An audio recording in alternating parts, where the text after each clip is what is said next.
ಎಲ್ಲರಿಗೂ ನಮಸ್ಕಾರ. Welcome back to my YouTube channel. ನಾನು ನಿಮ್ಮ ರಂಜಿತಾ ಮಾತಾಡ್ತಿರೋದು. ಹಾಗೆ ಹೊಸದಾಗಿ ವ್ಲಾಗ್ ನೋಡ್ತಾ ಇದ್ದರೆ ದಯವಿಟ್ಟು ಸಬ್ಸ್ಕ್ರೈಬ್ ಮಾಡಿಕೊಂಡು ಸಪೋರ್ಟ್ ಮಾಡಿ. ಕೊನೆವರೆಗೂ ವ್ಲಾಗ್ ನೋಡಿ. ಇಷ್ಟ ಆದರೆ ಲೈಕ್, ಶೇರ್, ಕಮೆಂಟ್ ಮಾಡಿ ಅಂತ ಹೇಳ್ತಾ, ಇವತ್ತು ಬಂದು ಭಾನುವಾರ ಆಗಿದೆ. ಇವತ್ತು ದೇವಸ್ಥಾನಕ್ಕೆ ಹೋಗೋಣ ಅಂತ ಹೇಳಿ ಮನೆಯವರೆಲ್ಲರೂ ಪ್ಲ್ಯಾನ್ ಮಾಡ್ಕೊಂಡ್ವಿ. ಹಾಗೆ ನನ್ನ ಹಸ್ಬೆಂಡ್ ಬರೋದಕ್ಕಾಗಲ್ಲ, ಬಿಕಾಸ್ ನಮ್ಮ ಮನೆಯಲ್ಲಿ ಮಾವ ಇದ್ದಾರೆ ಅಲ್ವಾ, ಅವ್ರನ್ನ ನೋಡ್ಕೊಳ್ಳೋಕೆ ಯಾರಾದರೂ ಒಬ್ಬರು ಇರಲೇಬೇಕು. ಅವ್ರಿಗೆ ಊಟ ಮಾಡಿಸೋಕ್ಕೆ, ತಿಂಡಿ ಮಾಡಿಸೋಕ್ಕೆ, ಅದಕ್ಕೋಸ್ಕರ ನಮ್ಮ ಮನೆಯವರು ಅಷ್ಟು ದೂರ ನಾನು ಬರೋದಕ್ಕಾಗಲ್ಲ, ನಿಮ್ಮ ತಂದೆ ತಾಯಿ ಜೊತೆ ಹೋಗ್ಬಿಟ್ಟು ಬಾ ಅಂತ ಹೇಳಿದ್ರು. ನಾವು ಆ ದೇವಸ್ಥಾನಕ್ಕೆ ವರ್ಷಕ್ಕೊಂದು ಸರಿನಾದರೂ ಹೋಗ್ತೀವಿ. ಯಾವುದು ಅಂತ ಮುಂದೆ ತಿಳಿಸ್ತೀನಿ. ಹಾಗೆ ತಿಂಡಿನ ನಾನೇ ಪ್ರಿಪೇರ್ ಮಾಡ್ಕೊಂಡು ಬರ್ತೀನಿ ಅಂತ ಹೇಳಿದ್ದೆ, ಬಿಕಾಸ್ ತಂಗಿ ಪಾಪು ಇರೋದ್ರಿಂದ ಅವಳನ್ನ ಮಕ್ಳುಗಳನ್ನ ಅಂದರೆ ಚಿಕ್ಕ ಮಕ್ಳುಗಳನ್ನ ಇಟ್ಕೊಂಡು ಮನೆ ಕೆಲಸ ಮುಗಿಸ್ಕೊಂಡು ಅವ್ರು ಸ್ನಾನ ಮುಗಿಸಿ ರೆಡಿಯಾಗಿ ಬರೋದೇ ಲೇಟ್ ಆಗುತ್ತೆ. ಹಾಗಾಗಿ ನಿಮಗೆ ರಿಸ್ಕ್ ಆಗೋದು ಬೇಡ. ನನಗೇನೂ ತೊಂದರೆ ಇಲ್ಲ, ನಾನು ಸ್ವಲ್ಪ ಬೇಗ ಎದ್ದು ತಿಂಡಿ ಎಲ್ಲ ಮಾಡ್ಕೋತೀನಿ ಅಂತ ಹೇಳಿದ್ದೆ. ಇವತ್ತು ಚಿಲ್ಕವ್ರೆಕಾಳು ಪಲಾವ್ ಮಾಡ್ಕೊತಾ ಇದ್ದೀನಿ. ತುಂಬ ಚೆನ್ನಾಗಾಗಿತ್ತು. ಸ್ವಲ್ಪ ನಾನು ಖಾರ ಎಲ್ಲ ಕಡಿಮೆ ಹಾಕೋದು, ಏಕೆಂದರೆ ನನ್ನ ಮಗನೂ ಕೂಡ ಜಾಸ್ತಿ ಖಾರ ಇಷ್ಟಪಡಲ್ಲ, ಮನೆಯವರು ಇಷ್ಟಪಡಲ್ಲ. ಹಾಗೆ ನಮ್ಮ ಮಾವಂಗೂ ಕೂಡ ಜಾಸ್ತಿ ಖಾರ ಇರೋವಂಥದ್ದನ್ನು ತಿನ್ನಿಸೋ ಹಾಗೂ ಇಲ್ಲ. ಹಾಗಾಗಿ ಸ್ವಲ್ಪ ಟೇಸ್ಟ್ ತುಂಬ ಚೆನ್ನಾಗಿತ್ತು. ಚಿಲ್ಕವ್ರೆಕಾಳು ಪಲಾವ್ ಅಂದರೆ ಚೆನ್ನಾಗೇ ಇರುತ್ತೆ ಅಲ್ವಾ. ಹಾಗೆ ನಾನು ಮನೆ ಕೆಲಸ ಎಲ್ಲ ಮುಗಿಸ್ಕೊಂಡು ನಾನು ಕೂಡ ಸ್ನಾನ ಮುಗಿಸ್ಕೊಂಡು ಬಂದೆ. ಇವಾಗ ಜಸ್ಟ್ ಬಾಕ್ಸಿಗೆಲ್ಲ ಹಾಕ್ಕೊತಾ ಇದ್ದೀನಿ. ನಾನು ರೆಡಿಯಾಗಿ ದೇವ್ರ ದೀಪ ಹಚ್ಚಿಬಿಟ್ಟು ಹೊರಡೋದಷ್ಟೇ ಬಾಕಿ. ಇನ್ನೂ ಅಪ್ಪ ಅಮ್ಮ ಇನ್ನೂ ಊರು ಬಿಟ್ಟಿಲ್ಲ ಅಂತ ಹೇಳಿದ್ರು, ಅದಕ್ಕೋಸ್ಕರ ಸ್ವಲ್ಪ ರೆಡಿಯಾಗಿ ಸುಮ್ಮನೆ ಆ ಕಡೆ ಈ ಕಡೆ ಓಡಾಡ್ಕೊಂಡಿದ್ದೆ. ಹಾಗೆ ಇವಾಗ ಹೊರಟಿದ್ದೀವಿ ಅಂತ ಹೇಳಿದ್ರು. ನಾನು ದೇವಸ್ಥಾನದ ಹತ್ರ ಪೂಜೆ ಸಾಮಾನೆಲ್ಲ ತೊಗೊಂಡು ಹೋಗೋದಕ್ಕಿಂತ ಇಲ್ಲೇ ಎಲ್ಲನೂ ತೆಕ್ಕೊಟ್ಬಿಡಿ, ಎಲ್ಲನೂ ತೊಗೊಂಡೇ ಹೋಗ್ತೀನಿ, ಅಲ್ಲಿ ಏನೂ ತೊಗೊಳ್ಳಲ್ಲ ಅಂತ ಮನೆಯವ್ರಿಗೆ ಹೇಳಿದ್ದೆ. ಹಾಗಾಗಿ ಸ್ವಲ್ಪ ನಾವು ಅವ್ರು ಬರೋದಕ್ಕಿಂತ ಮುಂಚೆನೇ ಹೋಗಿ ಎಲ್ಲನೂ ಕೂಡ ತೊಗೊಳ್ಳೋಣ ಅಂತ ಹೇಳಿ ಹೊರಟ್ವಿ. ಅಲ್ಲಿ ಎಲ್ಲ ಸಾಮಾನುಗಳನ್ನೂ ತೊಗೊಂಡು ಇವಾಗ ಅಪ್ಪನ ಜೊತೆ ಇವಾಗ ಹೋಗ್ತಾಯಿದ್ದೀವಿ. ಒಂದು 10 ಕಾಲಲ್ಲೆಲ್ಲ ನಾವು ದಾಬಸ್ಪೇಟೆ ಬಿಟ್ಟು ಸ್ವಲ್ಪ ಮುಂದೆ ತಿಂಡಿ ಎಲ್ಲ ಮುಗಿಸ್ಕೊಂಡ್ವಿ. ಎಷ್ಟು ಚಳಿ ಆಗ್ತಾಯಿತ್ತು ಅಂದರೆ, ಬೆಳಗ್ಗೆ ಮಾತ್ರ ಈ ಥರ ಮೋಡ ಇರುತ್ತೆ, ಆಮೇಲೆ ಪರವಾಗಿಲ್ಲ ಬಿಸಿಲು ಬರುತ್ತೆ ಅಂತ ನಾವು ಅಂದ್ಕೊಂಡ್ವಿ. ಬಟ್ 10:30 ಆದರೂ ಬಿಸಿಲೇ ಬರ್ತಿಲ್ಲ. ಅಲ್ಲೆಲ್ಲ ಶಿವಗಂಗೆ, ಸಿದ್ಧಗಂಗೆದು ಅಂದರೆ ಶಿವಗಂಗೆ ಅಂತ ಅನಿಸುತ್ತೆ, ಅದ್ರದ್ದು ಬೆಟ್ಟ ಎಲ್ಲ ಇರುತ್ತೆ ಅಲ್ವಾ. ಅಲ್ಲೆಲ್ಲ ಹೆಂಗೆ ಮೋಡನೇ ಅದ್ರ ಮೇಲೆ ಕೂತಿರೋ ಥರ ಇತ್ತು. ಅದಾಗೇ ವಿಡಿಯೋ ಮಾಡಿಕೊಂಡು ಇವಾಗ ದೇವಸ್ಥಾನದ ಹತ್ರ ಎಂಟ್ರಿ ಕೊಟ್ವಿ. ದೇವಸ್ಥಾನದ ಹತ್ರ ಹೋದಾಗ 11:15, 11:30 ಹತ್ತತ್ರ ಆಗಿತ್ತು. ಅಷ್ಟೊಂದು ನಾವು ಅಂದ್ಕೊಂಡಷ್ಟು ರಶ್ ಇರಲಿಲ್ಲ. ಗೊತ್ತಿಲ್ಲ, ಮುಂಚೆ ದೇವಸ್ಥಾನನ ವಹಿಸ್ಕೊಂಡಿದ್ದವರು ಅವರು ಕಮಲಮ್ಮಜ್ಜಿ ಅಂತ ಒಬ್ರು ಇರ್ತಾರೆ ಅಲ್ವಾ. ಅವರ ಒಂದು ವಂಶಸ್ಥರು ಯಾರಿರ್ತಾರೆ ಅವರು ದೇವಸ್ಥಾನನ ವಹಿಸ್ಕೊಂಡಿದ್ರು. ಬಟ್ ಇವಾಗ ಗೋರ್ಮೆಂಟ್ ವಹಿಸ್ಕೊಂಡಿದೆ. ಅಲ್ಲಿ 3-4 ವರ್ಷನೇ ಆಯಿತು ಅಂತ ಅಂದ್ಕೊತೀನಿ. ಅದಕ್ಕಿಂತ ಮುಂಚೆ ಗೋರ್ಮೆಂಟ್ ವಹಿಸ್ಕೊಳ್ಳೋಕ್ಕಿಂತ ಮುಂಚೆ ಒಂದು ಸರಿ ಅಮಾವಾಸ್ಯೆ ದಿನವೇ, ಕಾರ್ತಿಕ ಅಮಾವಾಸ್ಯೆ ದಿನವೇ ನಾವು ದೇವಸ್ಥಾನ ಹತ್ರ ಬಂದಿದ್ವಿ. ಎಷ್ಟು ಕ್ರೌಡ್ ಇರ್ತಿತ್ತು ಅಂದರೆ ಅವಾಗ ನಾವು ಲಿಟ್ರಲಿ ಇವತ್ತು ಕೂಡ ಹಾಗೆ ಇರುತ್ತೆ, ಅಷ್ಟು ರಶ್ ಇರುತ್ತೆ ಅಂತಾನೆ ಮಾತಾಡ್ಕೊಂಡು ಬಂದ್ವಿ. ಮಮ್ಮಿ ನೀವು ಸ್ವಲ್ಪ ಬೇಗ ಹೊರಡಬೇಕಿತ್ತು, ಅಲ್ಲೇ 11 ಗಂಟೆ ಆಗಿದೆ, ತುಂಬ ರಶ್ ಇರುತ್ತೆ ಅಂತ. ಅಲ್ಲಿ ನೋಡಿದ್ರೆ ಜನ ಜಾಸ್ತಿ ಇಲ್ಲವೇ ಇಲ್ಲ, ತುಂಬ ಕಡಿಮೆ ಇದ್ದರು ಹೇಳಬೇಕು ಅಂದರೆ. ಆಮೇಲೆ ದೇವಸ್ಥಾನವೂ ಕೂಡ ಅಷ್ಟೇ, ಫುಲ್ ಅಂದರೆ ಫುಲ್ ಕಂಪ್ಲೀಟಾಗಿ ಚೇಂಜ್ ಮಾಡಿದ್ದಾರೆ. ಅಂದರೆ ಒಳಗಡೆ ಏನಿರುತ್ತೆ ಅದೆಲ್ಲ ಹಾಗೆ ಇದೆ. ಹೊರಗಡೆ ಹೊರಾಂಗಣ ಏನು ಬರುತ್ತೆ ಅಲ್ವಾ, ಅದನ್ನು ಫುಲ್ ಚೇಂಜ್ ಮಾಡಿ ಹಾಕಿದ್ದಾರೆ. ಬಟ್ ಏನಕ್ಕೆ ಅಂತ ಗೊತ್ತಿಲ್ಲ. ಮೊದಲೇ ತುಂಬ ಚೆನ್ನಾಗಿತ್ತು ದೇವಸ್ಥಾನ, ಬಟ್ ಇವಾಗ ಎಲ್ಲನೂ ಕೂಡ ಚೇಂಜ್ ಮಾಡ್ತಾ ಇದ್ದಾರೆ. ಹಾಗೆ ನಾವು ಅಂದ್ಕೊಂಡಂಗೆ ಕ್ರೌಡೇ ನಿಲ್ಲದೆ ಇರೋ ಕಾರಣ ನಮಗೆ ಬೇಗನೂ ಕೂಡ ದರ್ಶನ ಆಗುತ್ತೆ ಅಂದ್ಕೊಂಡ್ವಿ. ಹಾಗೆ ದೇವಸ್ಥಾನ ಅಕ್ಕಪಕ್ಕ ಕೆಲವೊಂದು ದೇವಸ್ಥಾನಗಳಿದೆ, ಅವು ಎಲ್ಲದಕ್ಕೂ ಹೋಗೋದಕ್ಕೆ ಹತ್ರ ಆಗಬೇಕು. ನಾವು ಪೂಜೆ ಮಾಡಿಸ್ಕೊಂಡು ಬಂದಿರೋ ಸಾಮಾನೆಲ್ಲನೂ ಕೂಡ ಕಾರಲ್ಲಿ ಇಟ್ಬಿಟ್ಟು ಅಲ್ಲೆಲ್ಲ ಹೋಗೋದಕ್ಕೆ ಈಸಿ ಆಗುತ್ತೆ ಅಂತ ಹೇಳಿಬಿಟ್ಟು ಪ್ರತಿ ಸರಿನೂ ನಾವು ಗರುವನಹಳ್ಳಿಗೆ ಹೋದಾಗ ಅಲ್ಲೇನು ಅಂತ ಅಂದರೆ ವರ್ಷಕ್ಕೆ ಒಂದು ಸರಿ ಹೋಗೋದ್ರಿಂದ ಮಡ್ಲಕ್ಕಿ ಮತ್ತು ಸೀರೆ ಎಲ್ಲನೂ ಕೂಡ ನಾವು ಕೊಡ್ತೀವಿ, ಪ್ರತಿ ವರ್ಷವೂ ಕೂಡ ಕೊಡ್ತೀವಿ. ಹಾಗಾಗಿ ಎಲ್ಲ ಆಂಟಿದಿರು ನಾವು ಯಾರೂ ಕೂಡ ಹೂನಾರ ತೊಗೊಂಡು ಎಲ್ಲರೂ ಕೂಡ ತುಳಸಿನೇ ತೊಗೊಂಡಿದ್ವಿ. ಯಾಕಂದರೆ ತುಳಸಿ ಅಷ್ಟು ಶ್ರೇಷ್ಠ ಅಂತ ಹೇಳ್ತಾರೆ. ಹಾಗಾಗಿ ತುಳಸಿನೇ ತೊಗೊಂಡು ಜನ ಅಂದರೆ ಒಳಗಡೆ ಸ್ವಲ್ಪ ಕ್ರೌಡ್ ಇತ್ತು ಅಷ್ಟೇ, ಜಾಸ್ತಿ ಇರಲಿಲ್ಲ. ತುಂಬ ಒಂಥರ ಕ್ಯೂ ಇರುತ್ತೆ ಜಾಸ್ತಿ, ಆ ಥರ ಏನೂ ಇರಲಿಲ್ಲ. ಹೋಗ್ತಿದ್ದಂಗೆ ಒಂದು ಅರ್ಧ ಗಂಟೆ ಒಳಗೆ ದರ್ಶನ ಚೆನ್ನಾಗಾಯಿತು. ಅಲ್ಲೆಲ್ಲ ಮುಗಿಸ್ಕೊಂಡು ನಾವು ಹೊರಗಡೆ ಬಂದ್ವಿ. ಇಲ್ಲಿ ವೆಯ್ಟ್ ಮಾಡ್ತಾಯಿದ್ವಿ. ಅಪ್ಪ ಮತ್ತು ನನ್ನ ತಂಗಿ ಇಬ್ಬರು ಕೂಡ, ನನ್ನ ತಂಗಿ ಮಗಳಿಗೆ ತುಲಾಭಾರ ಕೊಡೋದಿತ್ತು. ಸೊ ಹಂಗಾಗಿ ಅವರಿಬ್ಬರೇ ಹೋಗಿ ಬರ್ತೀವಿ ಅಂತ ಹೇಳಿದ್ರು. ನಾವು ಇಲ್ಲಿ ದೇವಸ್ಥಾನ ಎಲ್ಲ ಮುಗಿಸ್ಕೊಂಡು ಬಂದು ಹೊರಗಡೆ ವೆಯ್ಟ್ ಮಾಡ್ತಾಯಿದ್ವಿ. ನೀವು ನೋಡ್ಬೋದು ಹೊರಗಡೆ ಎಲ್ಲ ಫುಲ್ ಚೇಂಜಸ್ ಮಾಡ್ತಾಯಿದ್ದಾರೆ. ಮೊದಲು ಈ ರೀತಿ ಇರಲಿಲ್ಲ. ಮೊದಲು ಚೆನ್ನಾಗಿತ್ತು, ಬಟ್ ಈಗ ಅಷ್ಟೇನು ಚೆನ್ನಾಗಲ್ಲ. ಆಮೇಲೆ ಏನು ಹೇಳ್ತಾರೆ, ದೇವಸ್ಥಾನದ ಆಪೋಸಿಟಲ್ಲಿ ಒಂದು ಕಂಬ ಇದೆ ಅಲ್ಲ, ಅಲ್ಲಿ ಪಾದ ಇದೆ.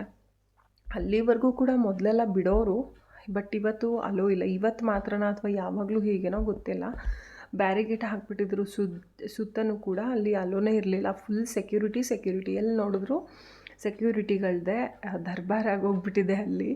ಸೊ ಏನೋ ಒಂಥರ ದೇವಸ್ಥಾನದಲ್ಲಿ ಕೆಲವೊಂದು ರೂಲ್ಸ್ಗಳನ್ನ ಫಾಲೋ ಮಾಡ್ಕೊಂಡು ಹೋಗಬೇಕು, ಬಟ್ ತುಂಬ ಅತಿಯಾದಾಗ ಅಲ್ಲಿ ಒಂಥರ ಕಿರಿಕಿರಿ ಅಂತ ಅನಿಸುತ್ತೆ. ನಮಗೂ ಅಷ್ಟೇ ಈ ಸರಿ ಮೊದಲೆಲ್ಲ ಎಷ್ಟು ಚೆನ್ನಾಗಿತ್ತು, ಬಟ್ ಈ ಸರಿ ಅಷ್ಟು ಚೆನ್ನಾಗಿಲ್ಲ ಅಂತಲೇ ಅಂದ್ಕೊಂಡು ಬಂದ್ವಿ ಎಲ್ಲರೂ. ಹಾಗೆ ಇವತ್ತು ದೀಪೋತ್ಸವ ಇದೆ. ಎಲ್ಲ ದೇವಸ್ಥಾನಗಳಲ್ಲೂ ದೀಪೋತ್ಸವ ಇರುತ್ತೆ. ನಾವು ಮೊದಲು ಬಂದಾಗ ಅಮಾವಾಸ್ಯೆ ದಿನ ಏನು ಬಂದಿದ್ವಿ, ಅವತ್ತು ದೀಪಗಳನ್ನ ಬಂದಿರೋ ಭಕ್ತಾದಿಗಳು ಯಾರು ಇರ್ತಾರೆ, ಸೊ ಅವ್ರಿಗಿಷ್ಟ ಇದ್ದರೆ ಅವರೇ ದೀಪಗಳನ್ನ ಇಡೋದು, ಅದಕ್ಕೆ ಬತ್ತಿ ಹಾಕೋದು, ಎಣ್ಣೆ ಹಾಕೋದು ಎಲ್ಲನೂ ಅವರೇ ಮಾಡಿ ಹೋಗಲಿ ಅಂತ ಹೇಳಿಬಿಟ್ಟು ಅದನ್ನೆಲ್ಲನೂ ಕೂಡ ಒಂದು ಕಡೆ ಜೋಡಿಸಿ ಇಟ್ಟಿದ್ರು. ಬಟ್ ಈ ಸರಿ ಆ ಥರ ಏನೂ ಇಲ್ಲ. ಆ ಬ್ಯಾರಿಗೇಟ್ ಒಳಗಡೆ ಇಟ್ಕೊಂಡಿದ್ದಾರೆ.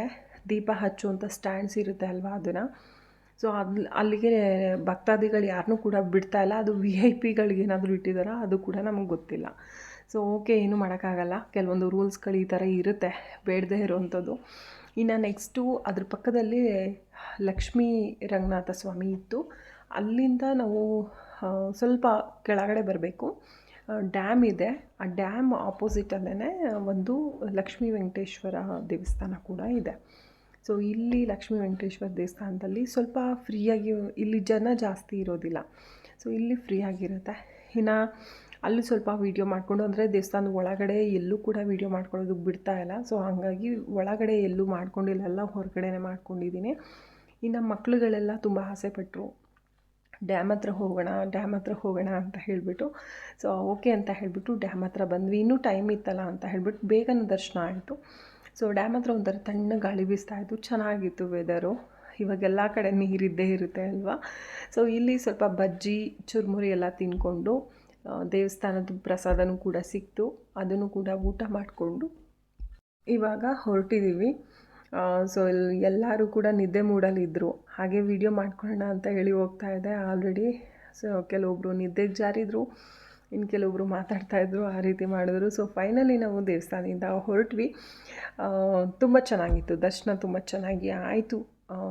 ಅದೆಲ್ಲ ಮುಗಿಸ್ಕೊಂಡು ಸ್ವಲ್ಪ ಬೇರೆ ಕಡೆನೂ ಹೋಗೋಣ ಅಂದ್ಕೊಂಡ್ವಿ, ಬಟ್ ಅಪ್ಪಂಗೆ ಸ್ವಲ್ಪ ಕೆಲಸ ಇದ್ದಿದ್ದರಿಂದ ಎಲ್ಲೂ ಹೋಗೋದಕ್ಕಾಗಲಿಲ್ಲ. ಸೀದಾ ಹೋಗೋಣ ಊರಿಗೇ ಅಂತ ಹೇಳಿಬಿಟ್ಟು. ಹಾಗೆ ಇನ್ನು ಸಂಜೆ ಆಗ್ತಾ ಅಂದರೆ ಮಧ್ಯಾಹ್ನ ನಾವು ದೇವಸ್ಥಾನದಿಂದ ಹೊರಟಾಗಲೇ 1-1:30 ಅಂತ ಅಂದ್ಕೊತೀನಿ. ಸೊ ಆವಾಗಲೇ ಜಿಡಿ ಸ್ಟಾರ್ಟ್ ಆಗಿತ್ತು. ಕೆಲವೊಂದು ಊರುಗಳಲ್ಲಿ ಜೋರಾಗೆ ಜಿಡಿ ಬರ್ತಾಯಿತ್ತು, ಮಳೆ ಬರ್ತಾಯಿತ್ತು. ಇನ್ನು ಕೆಲವೊಂದು ಕಡೆ ಸ್ವಲ್ಪ ಜಿಡಿ ತುಂತುರು ಮಳೆ ಥರ ಬರ್ತಾಯಿತ್ತು. ಸೊ ಹಾಗಾಗಿ ಬೇಗ ಹೋಗೋಣ ಅಂತ ಹೇಳಿಬಿಟ್ಟು ಸೊ ಬೇಗನೆ ಹೊರಟ್ವಿ. ಇಲ್ಲಿ ಗುಡ್ಡಗಳದ್ದೆಲ್ಲದು ಕೂಡ ನನ್ನ ಮಗನೇ ವೀಡಿಯೋ ಮಾಡ್ಕೊತಿದ್ದ, ಎಷ್ಟು ಚೆನ್ನಾಗಿದೆ ಅಮ್ಮ, ಎಷ್ಟು ಚೆನ್ನಾಗಿದೆ ಅಂತ ಹೇಳಿಬಿಟ್ಟು. ಸೊ ಅವ್ನು ವೀಡಿಯೋ ಮಾಡ್ಕೊಂಡಿರೋದನ್ನು ಹಾಗೆ ಒಂದು ಸ್ವಲ್ಪ ಹಾಕಿ, ತುಂಬ ಚೆನ್ನಾಗಿರುತ್ತೆ. ಇದನ್ನು ಲೈವಾಗಿ ನೋಡಿದಾಗ ಒಂಥರ ಖುಷಿ ಸಿಗುತ್ತೆ. ಸೊ ಈ ಥರ ಒಂದು ವೆದರ್ ಇದ್ದಾಗ ಜರ್ನಿ ಮಾಡೋದಿದೆಯಲ್ಲ, ಅದು ಇನ್ನೂ ಚೆಂದ. ಸೊ ನಮಗಂತೂ ತುಂಬಾ ಖುಷಿ ಆಯಿತು. ಯಾವುದೇ ಸೆಕೆ ಆಗ್ತಾಯಿದೆ, ಇರಿಟೇಟ್ ಆಗ್ತಾಯಿದೆ ಅಂತ ಅನ್ನಿಸ್ತೀರ, ತುಂಬ ತಣ್ಣಗೆ ಹೋಗಿ ತಣ್ಣಗೆ ವಾಪಸ್ ಬಂದ್ವಿ ಅಂತಲೇ ಅನ್ಕೋಬೋದು. ಹಾಗೆ ಆಂಟಿದಿರು, ಅಮ್ಮಂದಿರು ಎಲ್ಲರ ಜೊತೆ ಹೋಗಿದ್ದು ಒಂಥರ ಇನ್ನೂ ಖುಷಿ ಹೆಚ್ಚಾಯಿತು.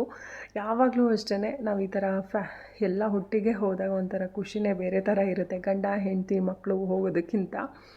ಸೊ ಎಲ್ಲರೂ ಕೂಡ ಈ ಥರ ಎಂಜಾಯ್ ಮಾಡೋದು ತುಂಬಾ ಮುಖ್ಯ ಆಗುತ್ತೆ. ಬಟ್ ಈಗಿನ ಕಾಲದಲ್ಲಿ ಆ ಥರ ಇರೋದಿಲ್ಲ. ಸೊ ಹೇಗೆ ಅಂತಂದರೆ ಅವರಾಯಿತು, ಅವ್ರ ಗಂಡ ಮಕ್ಕಳಾಯಿತು, ಹಿಂಗೆ ಹೋಗ್ತಾ ಇರ್ತಾರೆ. ಬಟ್ ಈ ಥರ ಒಂದು ಫ್ಯಾಮಿಲಿ ಪ್ಯಾಕೇಜ್ ಥರ ಹೋಗೋದು ತುಂಬಾ ಖುಷಿ ಕೊಡುತ್ತೆ. ಹಾಗೆ ಕುಣಿಗಲ್ ಬಿಟ್ಟು ಸ್ವಲ್ಪ ಮುಂದೆ ಬಂದ್ವಿ. ಇನ್ನೇನು ಯಡಿಯೂರು ಹತ್ತತ್ರ ಇದ್ವಿ. ಸೊ ಆವಾಗ ಹಳ್ಳಿ ಮನೆ ಅಂತ ಒಂದಿತ್ತು. ಎಲ್ಲರಿಗೂ ಕೂಡ ಏನಾದ್ರು ಸ್ನ್ಯಾಕ್ಸ್ ತಿನ್ನಬೇಕು ಅಂತ ಅನ್ನಿಸ್ತು. ಸೊ ಹಾಗಾಗಿ ಅಲ್ಲೇ 4 ಗಂಟೆ ಆಗಿತ್ತು, 3:30 ಏನೋ ಆಗಿತ್ತು ಹಳ್ಳಿ ಮನೆ ರೆಸ್ಟೋರೆಂಟ್ಗೆ ಬಂದಾಗ. ಇದು ಬಂದು ಕಿಚ್ಚ ಸುದೀಪ್ ಅವ್ರದ್ದಂತೆ. ಆ್ಯಕ್ಚುಲಿ ನನ್ನ ತಂಗಿ ಬೆಂಗಳೂರಲ್ಲಿದ್ಲಲ್ವ ಮೊದಲು, ಸೊ ಅವಳು ವೀಕೆಂಡಲ್ಲೆಲ್ಲ ನಮ್ಮ ಊರಿಗೆ ಬರೋದು ಹೋಗೋದು ಮಾಡಬೇಕಾದ್ರೆ ಅವ್ರು ಜಾಸ್ತಿ ಹಳ್ಳಿ ಮನೆಗೆ ಬರ್ತಿದ್ರಂತೆ. ಟೇಸ್ಟ್ ತುಂಬಾ ಚೆನ್ನಾಗಿರುತ್ತೆ, ಏನು ಮನೇಲಿ ಮಾಡಿರೋ ಥರ ಫೀಲಿಂಗ್ ಕೊಡುತ್ತೆ. ಸೊ ಇಲ್ಲೇ ಏನಾದರೂ ಸ್ನ್ಯಾಕ್ಸ್ ತಿನ್ನೋಣ ಅಂತ ಹೇಳಿದ್ಲು. ಸೊ ಹಾಗಾಗಿ ಕಾರ್ನ ಸೈಡಿಗೆ ಹಾಕಿಬಿಟ್ಟು, ಅಂದರೆ ಪಾಪುಗೆ ತುಂಬ ಹೊಟ್ಟೆ ಹಸಿವಾಗ್ತಿತ್ತು. ಸೊ ಅವಳಿಂದಾಗಿ ಎಲ್ಲರೂ ಕೂಡ ಬಂದು ಸ್ವಲ್ಪ ಸ್ನ್ಯಾಕ್ಸ್ನ ತಿನ್ನಿದ್ವಿ. ಇಲ್ಲಿ ವೀಡಿಯೋ ಮಾಡ್ಕೋಬೋದಾ ಇಲ್ವಾ ಅಂತ 2 ಥರ ಯೋಚನೆ ಇತ್ತು. ಹೋಟೆಲ್ಗಳು ಅಂತ ಅಂದಾಗ ಅವ್ರಿಗೆ ಈ ಥರ ಒಂದು ಸೋಷಿಯಲ್ ಮೀಡಿಯಾಗಳಲ್ಲಿ ಹಾಕೋದು ಅಂದ್ರೇ ಒಂಥರ ಪ್ರಮೋಷನ್ಗೆ ಓಕೆ ಅಂತ ಅಂದ್ಬಿಡ್ತಾರೆ ಅಲ್ವಾ. ಸೊ ಹಂಗಾಗಿ ಆರಾಮಾಗಿ ಮಾಡ್ಕೋಬೋದು ಅಂತ ಹೇಳಿಬಿಟ್ಟು ಇಲ್ಲಿ ಹಾಗೆ ನೋಡ್ತಾ ಇದೆ. ಒಂಥರ ಮನೆಯಲ್ಲೇ ಕೂತ್ಕೊಂಡು ತಿನ್ನೋ ಫೀಲಿಂಗ್ ಅಂತೂ ಖಂಡಿತ ಬರುತ್ತೆ. ಬಟ್ ಈ ಒಂದು ರೆಸ್ಟೋರೆಂಟಲ್ಲಿ ಅಷ್ಟೊಂದು ಕ್ರೌಡ್ ಇರಲಿಲ್ಲ. ಬೇರೆ ರೆಸ್ಟೋರೆಂಟ್ಗಳಲ್ಲಿ ಜಾಸ್ತಿ ಕ್ರೌಡ್ ಇತ್ತು, ಬಟ್ ಇಲ್ಲೇ ಅಷ್ಟು ಕ್ರೌಡ್ ಇರಲಿಲ್ಲ. ಸೊ ಹಾಗಾಗಿ ಬೇಗನೆ ನಮಗೆ ಸ್ನ್ಯಾಕ್ಸ್ ಎಲ್ಲ ಸಿಕ್ತು. ನಾವು ಮಶ್ರೂಮ್ ಪೆಪ್ಪರ್ ಫ್ರೈ ತೊಗೊಂಡಿದ್ವಿ, ಆಮೇಲೆ ಮಶ್ರೂಮ್ ಮಂಚೂರಿ ತೊಗೊಂಡಿದ್ವಿ, ಪಾಪುಗೆ ಒಂದು ದೋಸೆ ತೊಗೊಂಡಿದ್ವಿ. ಸೊ ತಿನ್ನಬೇಕಾದ್ರೆ ಬೇಗ ಹೊರಡಬೇಕಿತ್ತಲ್ವ, ಸೊ ಅದನ್ನು ತಗೊಳ್ಳಿಲ್ಲ ನಾನು. ಬೇಗ ಹೊರಡೋಣ, ಲೇಟಾಯಿತು ಅಂತ ಹೇಳ್ತಿದ್ರು. ಸೊ ಫೈನಲಿ ನಾವು ಹಿರಿಸಾವೆಗೆ ಬಂದು ರೀಚ್ ಆದಾಗ 4:45 ಅಂದ್ಕೊತೀನಿ. ನಮ್ಮ ಮನೆಯವರು ಆಲ್ರೆಡಿ ಬಂದು ವೆಯ್ಟ್ ಮಾಡ್ತಾಯಿದ್ರು. ಅಲ್ಲಿಂದ ಮನೆಗೆ ಬರ್ತಿದ್ದಾಗೆ ಹಾಲು ಕರೆಯೋದು, ಅದಾದಮೇಲೆ ಇವತ್ತು ಕೊನೆ ದಿನ ಆಗಿರೋದ್ರಿಂದ ಕಾರ್ತಿಕದ್ದು. ಸೊ ಬಾಗಿಲಿಗೆ ದೀಪನೂ ಕೂಡ ಹಚ್ಚಬೇಕಾಗುತ್ತೆ. ಸೊ ಬಾಗಿಲಿಗೆ ದೀಪ ಹಚ್ಚಿ ಮನೇಲೂ ಕೂಡ ದೀಪ ಹಚ್ಚೋಣ ಅಂತ ಹೇಳಿಬಿಟ್ಟು ಎಲ್ಲನೂ ಕೂಡ ರೆಡಿ ಮಾಡಿಕೊಂಡೆ. ಸೊ ಓಕೆ, ಇವತ್ತಿನ ಒಂದು ವ್ಲಾಗ್ ನಿಮ್ಮೆಲ್ರಿಗೂ ಕೂಡ ಇಷ್ಟ ಆಗಿದೆ ಅಂತ ಭಾವಿಸ್ತೀನಿ. ಇಷ್ಟ ಆಗಿದ್ರೆ ದಯವಿಟ್ಟು ಲೈಕ್ ಮಾಡಿ, ಶೇರ್ ಮಾಡಿ, ಆದಷ್ಟು ಕಮೆಂಟ್ಸ್ಗಳನ್ನ ಮಾಡಿ ದಯವಿಟ್ಟು ಅಂತ ಹೇಳ್ತಾ, ಸೊ ಮತ್ತೆ ಮುಂದಿನ ಒಂದು ವ್ಲಾಗ್ ತುಂಬ ಇಂಟ್ರೆಸ್ಟಿಂಗ್ ವ್ಲಾಗಲ್ಲೇ ಸಿಗ್ತೀನಿ. ನನ್ನ ಒಂದು ಎಕ್ಸ್ಪೀರಿಯನ್ಸ್ ಇರುವಂಥ ವ್ಲಾಗ್ ಅದು, ಅದನ್ನು ನಿಮ್ಮ ಹತ್ರ ಶೇರ್ ಮಾಡಿಕೊಳ್ಳೇಬೇಕು. ಎಷ್ಟೋ ಜನ ಅದನ್ನು ತಪ್ಪು ಮಾಡ್ತಾಯಿದ್ದೀರಾ ಅನ್ನೋ ಕಾರಣಕ್ಕೆ. ತಪ್ಪು ಮಾಡಬಾರ್ದು, ಆ ಥರ ಎಲ್ಲರಿಗೂ ಕೂಡ ಒಂದು ಇರುತ್ತೆ ಅಲ್ವಾ. ಸೊ ಹಾಗಾಗಿ ಅದನ್ನು ನಿಮ್ಮ ಹತ್ರ ಶೇರ್ ಮಾಡ್ಕೊತೀನಿ, ಅದು ಏನು ವಿಚಾರ ಅಂತ ನೆಕ್ಸ್ಟ್ ವ್ಲಾಗಲ್ಲಿ, ಆ ವ್ಲಾಗಲ್ಲೇ ನಿಮಗೆ ಗೊತ್ತಾಗುತ್ತೆ. ದಯವಿಟ್ಟು ನೋಡಿ. ಮತ್ತು ಮುಂದಿನ ಒಂದು ವಿಡಿಯೋದಲ್ಲಿ ಸಿಗ್ತೀನಿ. ಅಲ್ಲಿವರೆಗೂ ಟೇಕ್ ಕೇರ್ ಆ್ಯಂಡ್ ಬಾಯ್.